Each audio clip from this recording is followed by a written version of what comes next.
Guys, ipapakita ko sa inyo.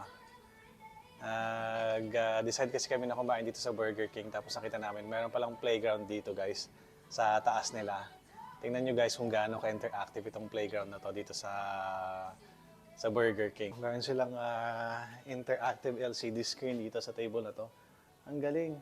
So pwede maglaro dalawang bata, player 1 and player 2. 'Di ba? Ayan oh. Grabe, ang galing, napaka high-tech. Meron din silang LCD screen dito para sa junior sa wall. Tapos itong ano na to, parehong junior actually guys. So itong isa maliit na ano lang, toddler siguro. Tapos ito yung siguro mga 6-7 years old na bata. Sobrang interactive guys. Ito pa oh.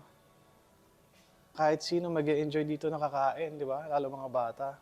Nakita lang namin to actually sa sa pagdumadaan kami dito sa city center. Sobrang napakahalaga sa kanila ng mga dito, ng mga bata dito. Talagang binibigyan nila ng halaga yung mga bata dito na makapaglaro habang kumakain. Sobrang galing lang guys. Na-amaze lang talaga kami ng wife ko. So, yun guys, na-share ko lang. Thank you for watching. See you next vlog.